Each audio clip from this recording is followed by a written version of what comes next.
Hello and welcome to the San Jose State Weekly Football Press Conference. Today is Monday, September 21st. San Jose State 1-2 following their loss on the road at Pac-12 opponent Oregon State 35-21.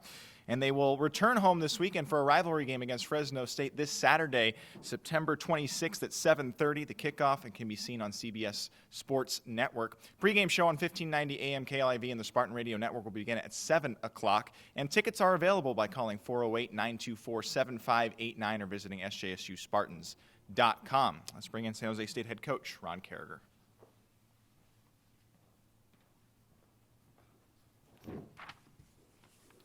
Thank you, Justin. Much appreciated. Good afternoon, everyone. Welcome to the Gold Room.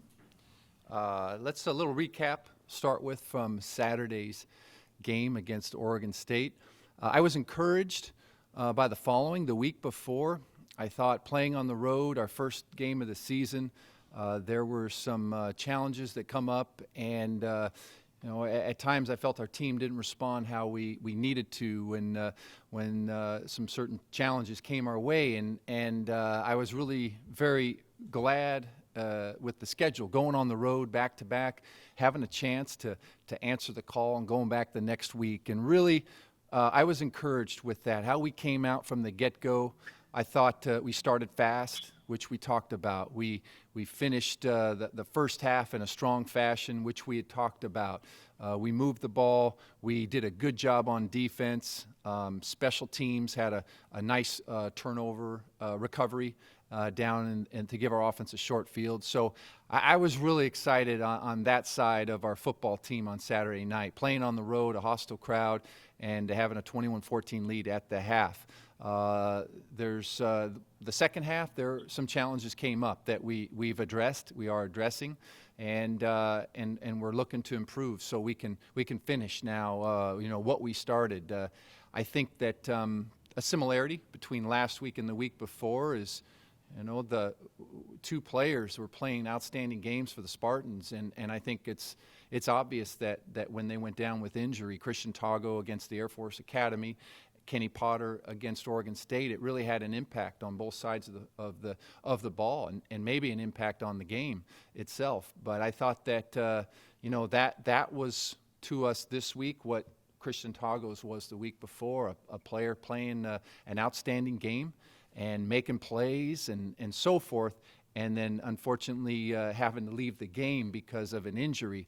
That was tough to lose Kenny Saturday, much like Christian the week before. So that's part of football, and when one Spartan goes down, we need another to step up and to be able to answer the call, and we're addressing those issues. So a lot of good things to learn from in the game. It was a non-conference game, and maybe we can learn valuable lessons from a non-conference game against a Pac-12 school that will carry over and have some benefits for our football team over the remaining of our season. Moving on this week, the 79th meeting of the San Jose State Spartans taking on the Fresno Bulldogs. That's very exciting. Great rivalry going back, having grown up in this area. I always know those great battles that went on over the years, and it was fun to read about it as a kid growing up in this area, and it's really even more exciting to be a part of it and be engaged in this rivalry between the two schools. So we're looking forward to it, and our guys are rolling up their sleeves and getting back to work today, and knowing that it's an important game against a rival and respected opponent in Fresno State. And one that we certainly are most definitely know we need to play good against a very good opponent in Fresno State. With that being said, let's open it up to questions. Hi, Ron. Good afternoon. Bye. Why don't we start with Kenny's status? I think once we know that, we have a lot of questions from there. Get right to the point, huh? Yeah. Kenny Potter, fortunately, we had x-rays right at Oregon State. They had an x-ray machine right there in their stadium, which was nice. No structural tear, no broken bones. And so, that was big from starting with.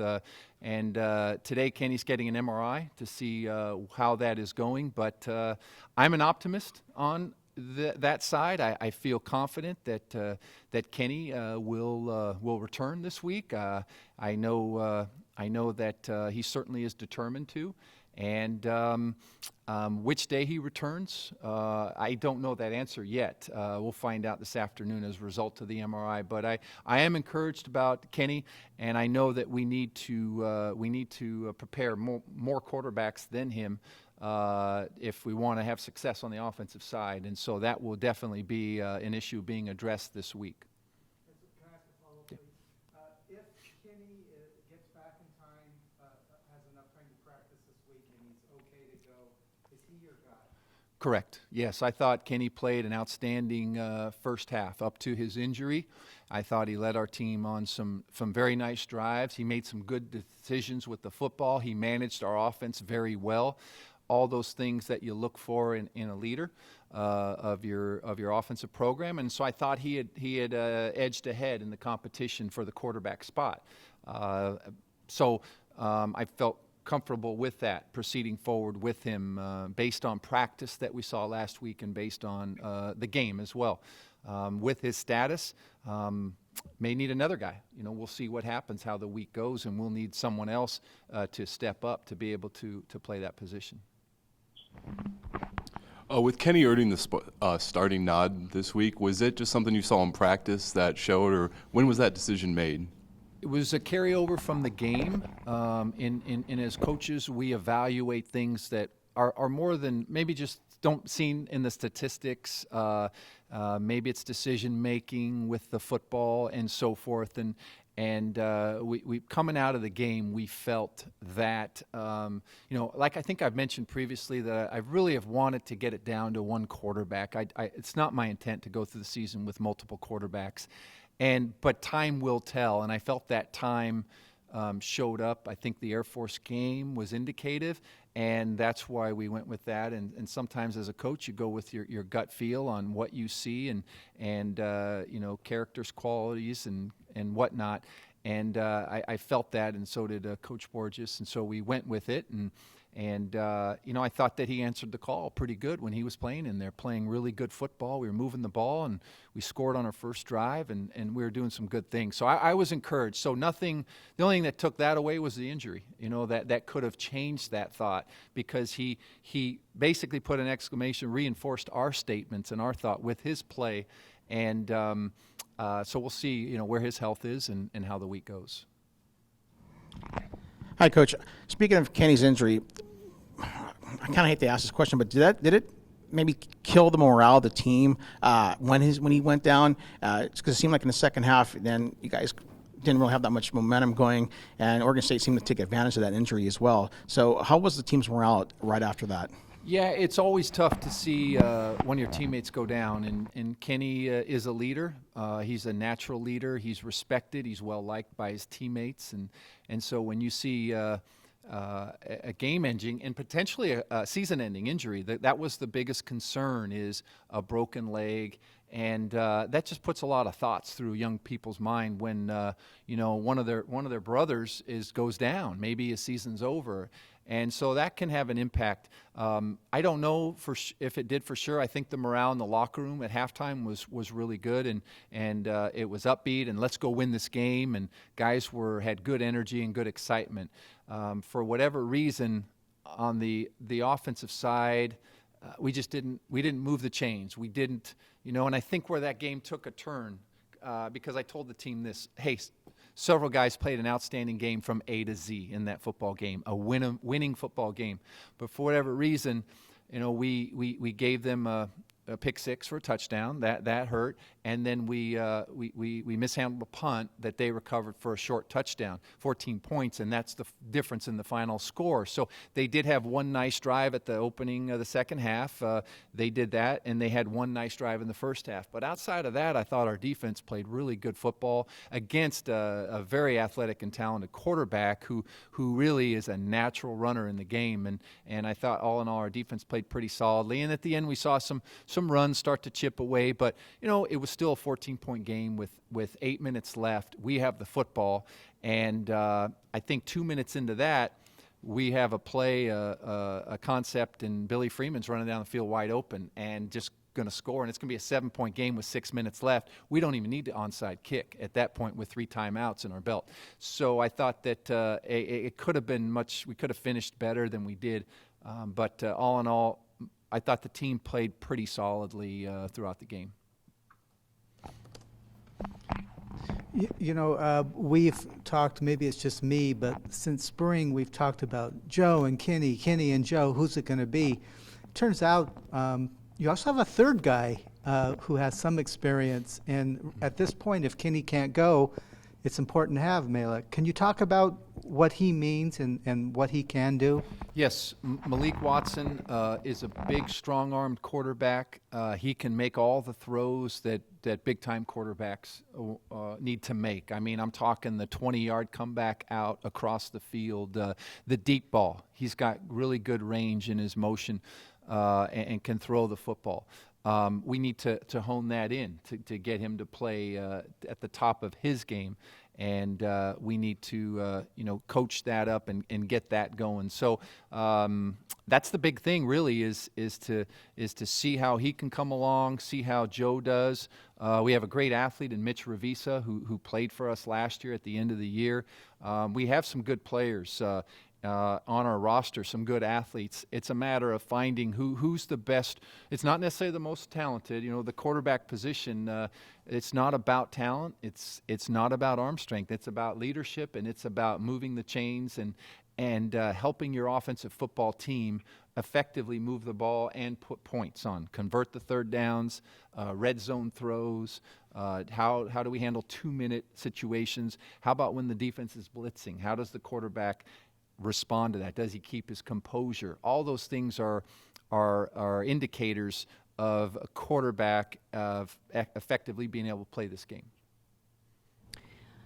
Hi. Are you guys going to tackle this game differently since it's a rivalry game? You mean tackle, Like, approach the game yes. differently? Yeah. It is a rival game against Fresno State, and it's exciting. 79th opportunity to play the Bulldogs and go back. And so, definitely it's an opportunity that our fans get excited about. Anytime you have a rival game, the fan base gets excited about it. And we know the Spartans will come. I'm anticipating a great crowd being there from both schools, being well represented, and it's definitely one that our guys look forward to. Our practice structure is pretty solid, and our meeting structure is pretty solid for how we go about the week. But no, definitely when you play a rival game, it adds some excitement and one that you get excited about. Coach, we have Anthony Galavez on the phone with us. Anthony, feel free to ask Coach one question. I'm doing good, Anthony. How do you guys win and prepare against Fresno State, not knowing who the quarterback's going to be? I mean, for one, Jason Virgil's out for the season, then you got issues with Zach Greenlee, who was reportedly arrested over the weekend, and so now they're going to go through the process and figure out what's going to go on. How do you guys go in preparing, not knowing who the quarterback's going to be for Fresno State? Well, I think, much like we were in that situation, people prepared for us. We have 2 quarterbacks that can play. They didn't necessarily know which one they could hone in on. Joe Gray, is it Kenny Potter? They really had to practice for both. I feel like we'll practice for both of those quarterbacks. I don't know if who's out for the season for sure until I see it. And I'm sure that one of the quarterbacks that'll be handled internally, I think I heard. So I'm expecting him to play, and you just have to prepare for the best. I will add this. I'm impressed. Those 2 quarterbacks are good players. I think Virgil, the first drive, he led him to a touchdown that he played in his opener, and then Greenlee's playing really good football as well. So they both have good command of the offense. They got a nice core of receivers they're throwing to. We're familiar, the recruiting grounds. We cross over quite a bit, being another Cal State University school. So we're aware, and I think that's a good multitude of receivers, to some big targets, some fast targets for the the quarterback to throw to. But, whoever it is, any one of those two or whoever it is, I'm sure they've recruited well as over the years. For the third string quarterback, I think is a transfer from West Virginia. I think that those guys are all good. They're Division I players. They're good football players. And I think we have to know who we're up against, but we have to assess someone else quickly if he hasn't been in the game thus far. So we're going to prepare for a very good offense in Fresno State. I think. Excuse me. I think we'll just go around and then we'll circle back because there's a waiting list here right now. Okay. Yes. Okay. Okay, Coach. Offensive execution on critical downs in the second half has been a concern. Talk about maybe changing that up and what you might do differently. Yeah, I think that number you're referring to is the third down conversion. All right, it was not stellar in the game on Saturday night, unfortunately for us. I think that we did move the ball and create first downs. I think we had 6 first downs in our first 2 drives, and a touchdown coming as a result. And then we punted from midfield because we did move the ball.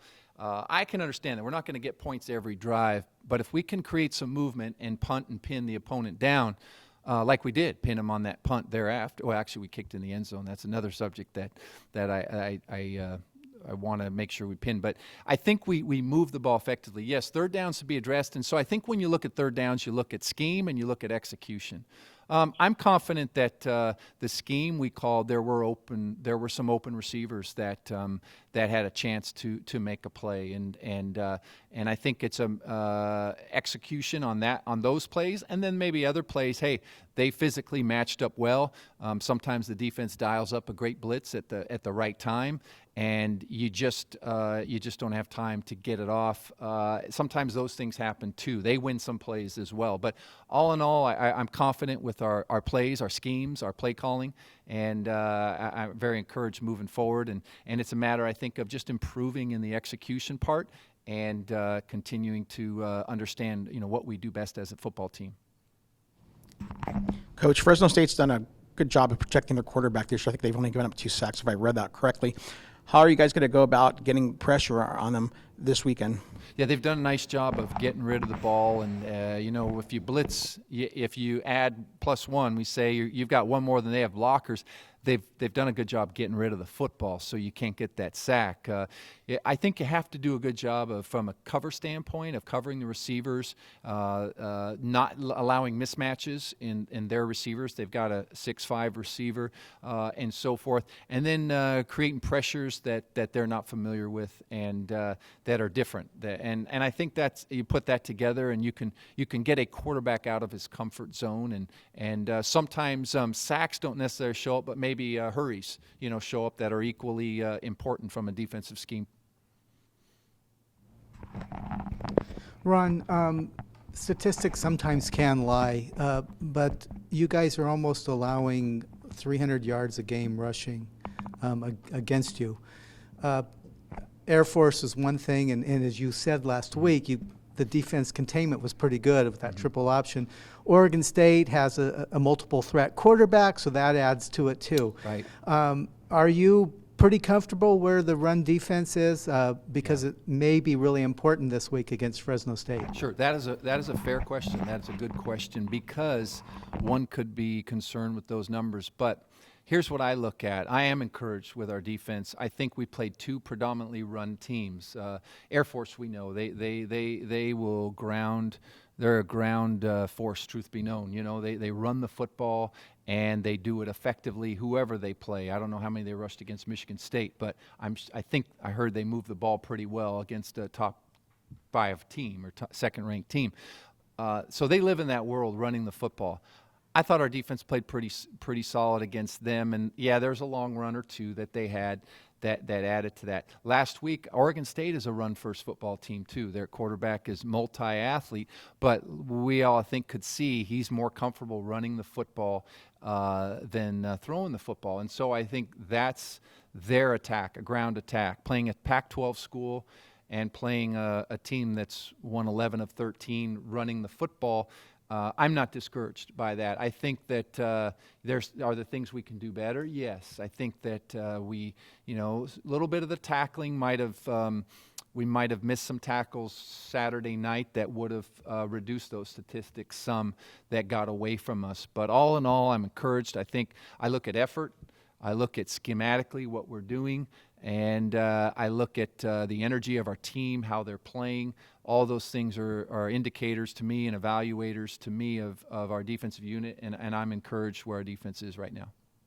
Coach, we're going to go back to the phone line with Anthony. Anthony, one more question. Anthony? You were talking about the rush defense.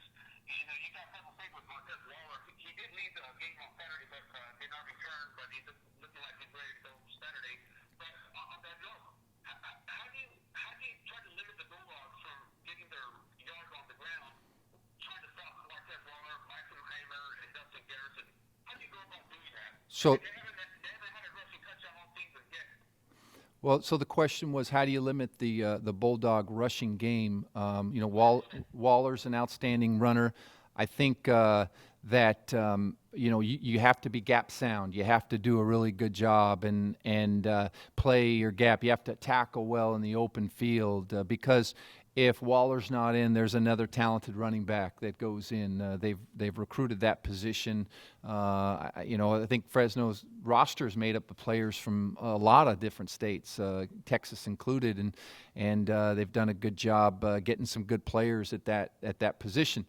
And so we have to just do a good job being gap sound, but always respecting the pass. Because, again, like I think I mentioned earlier, they have a really outstanding group of wide receivers that can get you over the top, but they can also run the football. They are a true spread team in that they can zone read and the quarterback can pull it. Both those athletes, quarterback athletes, can run the football effectively.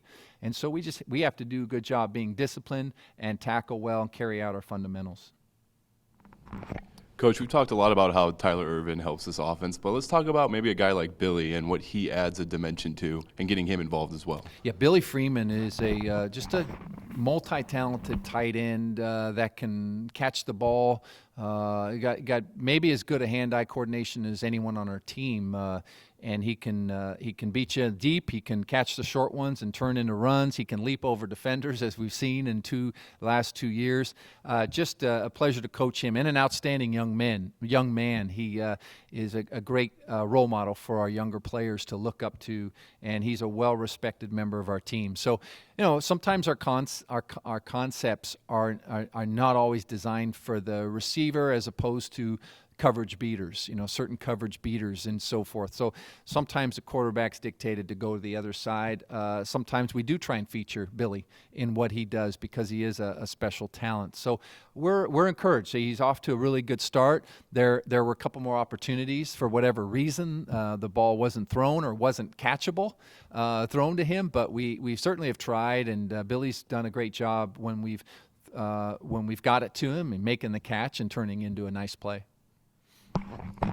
Well, Coach, I will talk about Tyler Ervin because in case Kenny's not able to go this weekend, would Tyler become more of the focal point, at least in the beginning of the game, to take a little bit of pressure off, whether it's Joe or Malik, quarterback? Yeah, as a coach, you like to have confidence, hang your hat on type of offensive attack that you can go to the well one more time, and he's gonna, and that philosophy will deliver. And I think that Tyler has consistently shown through 3 games that he's a good football player, and he's an important part of our offensive attack or special teams attack. So he certainly is a valuable part of our game plan. He will continue to be, and we're very fortunate, very excited to have him on our football team.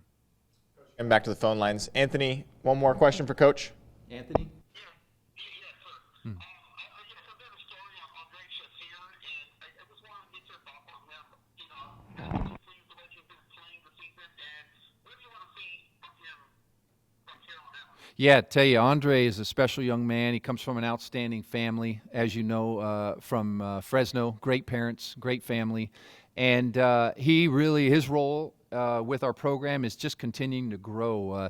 He's our nickelback. He'll go in those situations when It's not your traditional fullback and tight end personnel, but a spread offense. Andre plays in those situations. He's also very valuable on our special teams. Andre did a great job as a gunner, we call the punt cover unit. He's one of the wide receivers when we punt the ball, and he did a tremendous job last week of pinning the opponent down there. He was involved when that fumble happened, and really excited about him. He's an outstanding athlete. He's very nimble, very quick, has good acceleration. He can jump. He's just his bright years are ahead of him. He's going to continue to get stronger and a bigger physical as he grows into his body and he develops. But all in all, we're very pleased to have Andre part of our program and very encouraged with his future moving forward. Thank you. Ron, the team is 1-2 with a tough non-conference schedule. Now you're in your second Mountain West game. Next week is Auburn. Does it change the dynamic to really need a victory to stop from going 1-4 potentially? You know, truth be known, this is the truth. I don't know who we play next week. I don't know who we play the week after that. I really don't. I'm focused on 1 week at a time. We play Fresno State, and that really is it, coaching. We do all we can to block out noise, I call it, to our football team. And noise to a coach could be looking down the road or looking in the rearview mirror, and we just really try and dial in and be in the present. And you know, I like our football team, and I'm encouraged, and I've been around teams that have started off slow but have yet had great seasons as a result, or rather bounced back. You know, they recovered is the word I'll use, and bounced back. So I'm not discouraged where we're at. Yeah, I'd love to have a flawless record. I really would, and I'd love to have a flawless record here during the career. But hey, I take 1 week at a time and do the best we can, and whoever is across the line of scrimmage, we'll game plan and we'll come out and we'll put forth our best effort. So, you know, this is an important game, a conference game and a rival game. So, yeah, it's important. But really, truth be known, they're all important. I told the team before our opener, the most important game of the year is today. You know, we play this football game. We got to take care of business, and we did.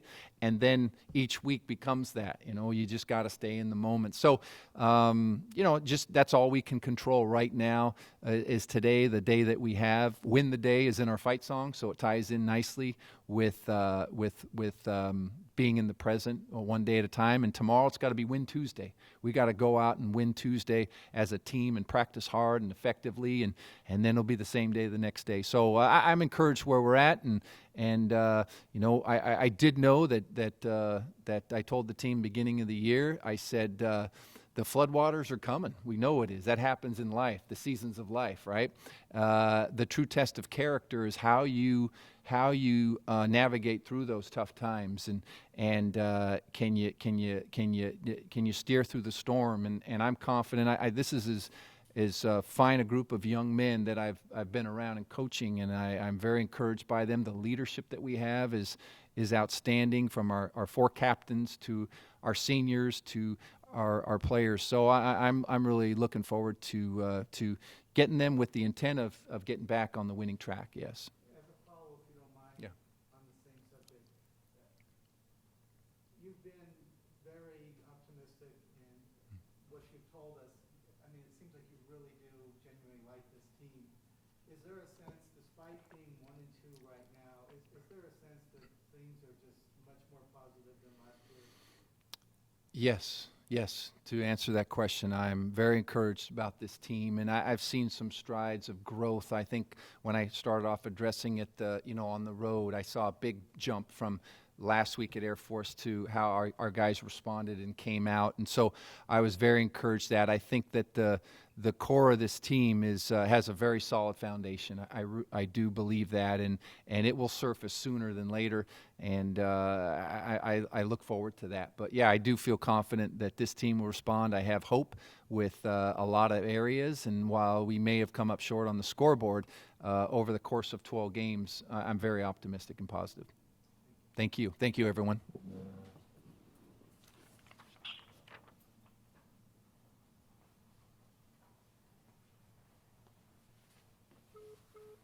All right, that's it for this week's press conference. Once again, the rivalry returns to San Jose this Saturday, September 26th. Kickoff at 7:30 on CBS Sports Network. Pre-game show on 1590 AM KLIV and the Spartan Radio Network at 7 o'clock. Also, another note to pass along, the Auburn game time has been announced today. It will be a 3 o'clock Central kickoff, 1 o'clock Pacific time kickoff Saturday, October 3rd. Tickets are available for this home game and all of the home games for San Jose State at 408-924-7589 or sjsuspartans.com. Thanks for watching this week, and we'll see you next time.